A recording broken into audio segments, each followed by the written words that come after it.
ఈ ఎలీషాకి దేవుడు మొత్తం బయలుపరుస్తున్నాడు. ఏ టు జెడ్ మొత్తం, ఏ టు జెడ్ మొత్తము కూడా సిరియా దేశంలో ఆ కింగ్ యొక్క మనసులో, హార్ట్ లో ఏదైతే ఉన్నదో ఎవ్రీథింగ్ ఈ యొక్క ప్రవక్తకి మొత్తము కూడా దేవుడు రివీల్ చేస్తున్నాడు. వెంటనే రాజుకి పంపిస్తున్నాడు, ఇజ్రాయెల్ రాజుకి. ఇదిగో శత్రువు పలానా ప్లేస్ లోనికి వాడు వస్తున్నాడు, పలానా ప్లేస్ లో వాళ్ళు వచ్చి మిమ్మల్ని చుట్టముట్టబోతున్నారు. సో మీరు ఆ ప్లేస్ కి వెళ్లకుండా జాగ్రత్తగా ఉండండి. ఎప్పుడైతే ఈ ప్రవక్త రిలీజ్ చేస్తున్నాడు వెంటనే ఇజ్రాయెల్ అందరూ కూడా సెట్ అయిపోతున్నారు. వెంటనే వాళ్ళు జాగ్రత్త పడుతున్నారు ఆ ప్లేస్ లోకి వెళ్లకుండా. తీరా ఈ శత్రువులు వచ్చి చూసరికి అక్కడ అసలు ఏమి ఉండట్లేదు, ఈ ఈ ఇజ్రాయెల్ అక్కడ ఉండట్లేదు. వాళ్ళ ప్లాన్స్ అన్ని కూడా ఫెయిల్ అయిపోతున్నాయి. ఇది ఎట్లా పాసిబుల్ అవుతుందన్న విషయం రాజుకు అర్థం కాలేదు. కానీ గుర్తుపెట్టుకోండి, ఎలీషా ఎక్కడో ఉన్నాడు. ఎలీషా పోయి చూడాల్సిన అవసరం లేదు. ఎలీషాకి ఏం జరుగుతుందో ఎలీషా అసలు చూడాల్సిన అవసరమే లేదు. ప్రవక్త అనేటువంటి వాడి దేవుని యొక్క నోటి మాట, దేవుడు ఏదైతే బయలుపరుస్తాడో దాన్ని మాత్రమే రివీల్ చేస్తాడు తప్ప సెకండ్ వర్డ్ అనేది ఉండదు. అసలు సెకండ్ వర్డ్ కనుక యాడ్ అయితే అది మనిషి అయిపోతాడు తప్ప దేవుడు కాదు, దేవుని ప్రవక్త కాదు.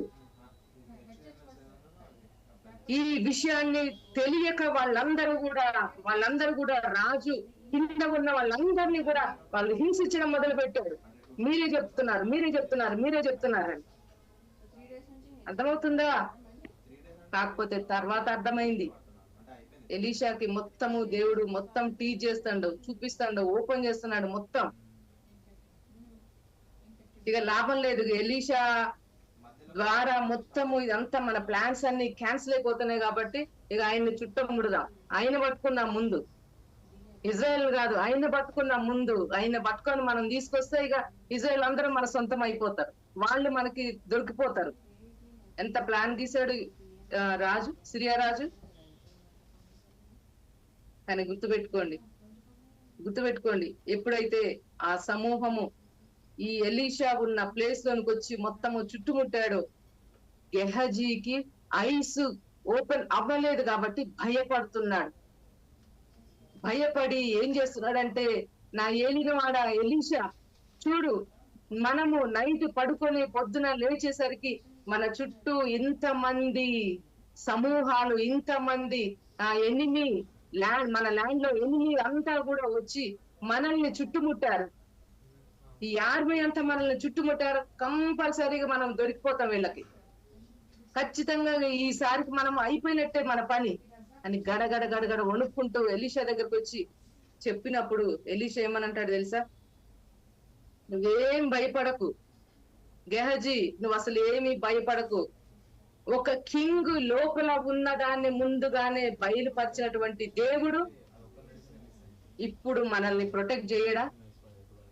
ఒక కింగ్ ఏదైతే రాంగ్ థాట్, రాంగ్ ప్లాన్ వేసి ఇజ్రాయెల్ డిస్టర్బ్ చేయాలని ఆ కింగ్ ప్లాన్ చేస్తున్నాడు, దాన్ని ముందుగానే తెలియజేసినటువంటి దేవుడు ఆ ఎనిమిని మన మీదకి తీసుకొని వస్తాడా? అది ఎన్నటికీ జరగదు. మరి ఎలీషా నువ్వు ఏదైతే అంత డేర్గా ఉన్నావో, మరి నాకు కూడా ఆ డేర్ కావాలి. నువ్వు ఎంత డేర్గా మాట్లాడుతున్నావో నాకు కూడా ఆ డేర్ ఇవ్వు అంటే, మన చుట్టూ ఉన్న వాళ్ళు ఇంకా ఎక్కువ మంది, నువ్వు ఎవరినైతే చూస్తున్నావో వాళ్ళకంటే ఎక్కువ మంది మన చుట్టూ ఉన్న వాళ్ళు. నా ఏళ్ళో నువ్వు ఎక్కడ చూస్తున్నావు? నాకైతే వీళ్ళే కనిపిస్తున్నారు, మరి నాకైతే వాళ్ళు కనిపిస్తున్నారు. నాకు కనిపించే వాళ్ళు వీళ్ళకంటే ఇంకా ఎక్కువ పవర్ఫుల్ గా, ఇంకా ఎక్కువ ఆర్మీ తోటి ఉన్నారు. మరి నువ్వు చూసేది నాకు కూడా చూపించవా? నువ్వు ఎప్పుడైతే చూస్తావో నువ్వు అందులో స్టాండ్ అయిపోతావు. నా పిల్లలారా, నువ్వు ఏదైతే చూస్తావో, నిజంగా నేను చెప్తున్నా, నేను అనుభవించి, నేను ఎక్స్పీరియన్స్ చేసి, నేను లోపల టేస్ట్ చేసి నేను మాట్లాడుతున్నా.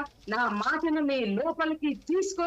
నువ్వు ఏదైతే చూస్తావో అప్పుడు గెహజీ భయపడినట్లుగా నువ్వు భయపడవు, గెహజీ డిక్లేర్ చేసినట్టుగా నువ్వు చెయ్యవు, గెహజీ మాట్లాడినట్లుగా నువ్వు మాట్లాడవు.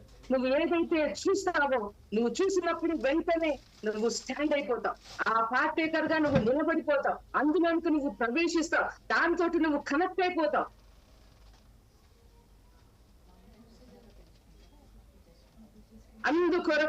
అందుకోసమే నువ్వు మాట్లాడేంత ధైర్యం నాకు రావాలంటే definitely I need the spiritual ice to be open. నాకు ఖచ్చితంగా ఈ ఐస్ అనేది ఓపెన్ కావాలి. నువ్వు నన్ను ఓపెన్ చేయి, నా నేత్రాలు ఓపెన్ చెయ్యి. ఎందుకంటే నేను చూస్తున్నా కానీ నువ్వు ఇంకోటి ఏదో చూస్తున్నా అంటున్నావు. నేను చూసేదాన్ని నువ్వు చూడట్లేదు, నేను చూసేదాన్ని నువ్వు మాట్లాడట్లేదు, కానీ నువ్వు ఇంకోటి ఏదో చూస్తున్నాను అంటున్నావు. కాబట్టి ఎలీషా దయచేసి నా నేత్రాలు ఓపెన్ చేయి.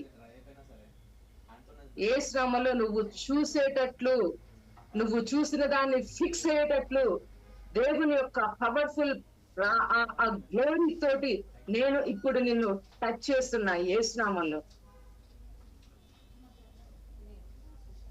ఆ పవర్ఫుల్ గ్లోరీ తోటి కనుక నువ్వు టచ్ అయినప్పుడు, నిజంగానే ఐస్ ఓపెన్ అయినప్పుడు, ఇక నీకు ట్రూత్ అనేది ఓపెన్ అవుతుంది. కాబట్టి ఇక నువ్వు ఎన్నడూ నువ్వు టెన్షన్ అవ్వు, కన్ఫ్యూజ్ అవ్వు, భయపడవు, వర్రీగా ఉండవు. అప్పటి వరకు కిందకు మీదకి అయ్యాడు గెహజీ. కానీ ఎప్పుడైతే ఎలీషా తండ్రి వీని యొక్క కనులను తెరువమని ఎప్పుడైతే ప్రేయర్ చేశాడో, సేమ్ ఇదే రెలంలోనికి వచ్చాడు. ఎలీషా ఉన్న రెలంలోనికి, ఎలీషా రెలంలోనికి రావాలంటే ఖచ్చితంగా గెహజీ ఐస్ ఓపెన్ అవ్వాలి. ఓపెన్ అవ్వనంత వరకు కూడా రివర్స్ గా మాట్లాడుతున్నాడు ఎలీషాకి. నువ్వు ఏం చూస్తున్నావు, నేను చూస్తున్నా, కానీ నేను భయపడుతున్నా, నువ్వు భయపడట్లేదు. వాళ్ళు వస్తారని నాకు ఎంతో భయంగా ఉంది, కానీ నువ్వు డేర్గా ఉన్నావు. నీదే నాకు కావాలంటే ఖచ్చితంగా నాకు నీ ఎక్స్పీరియన్స్ నాకు ఇవ్వు. ఓపెన్ ఎప్పుడైతే అయిందో సేమ్ ఎలీషా లాగానే మాట్లాడుతున్నాడు. ఎవరు? గెహజీ. ఎలీషా పక్కన ఎవరైతే ఉన్నారో ఈ గెహజీ, ఎలీషా మాట్లాడినట్టే ఈ వ్యక్తి మాట్లాడుతున్నాడు. ఏం కనిపిస్తుంది గెహజీ నీకంటే? మన చుట్టూ పెద్ద పర్వతము సరౌండింగ్ గా ఉంది. మన చుట్టూ అగ్ని రథాలు, గుర్రపు రథాలు మన చుట్టూ ఉన్నాయి. అర్థమైంది గెహజీకి. నా పిల్లలారా వినండి, జాగ్రత్తగా వినండి. నీ ముందు ఉన్న వారి కంటే నీతోటి ఉన్నవారు అధికులు. యేసునామములో నువ్వు నిలబడి ఉన్న దాని ప్రాబ్లం కంటే దేవుడు నీకు ఇచ్చినటువంటి బ్లెస్సింగ్ అనేది గ్రేట్ అని ఈ రోజు నేను యేసునామములో డిక్లేర్ చేస్తాను. ఎప్పుడైతే చూశాడో అర్థమైపోయింది గెహజీకి. నిజంగానే ఎలీషా నీ నోట్లోంచి వచ్చిన మాట ఖచ్చితంగా నేను దాన్ని యాక్సెప్ట్ చేస్తున్నా. మన తోటి ఉన్న వాళ్ళు ఖచ్చితంగా వాళ్ళు అధికులే. మనతోటి ఉన్న వాళ్ళు డెఫినెట్లీ వాళ్ళకని శత్రువు కంటే గొప్పవారు.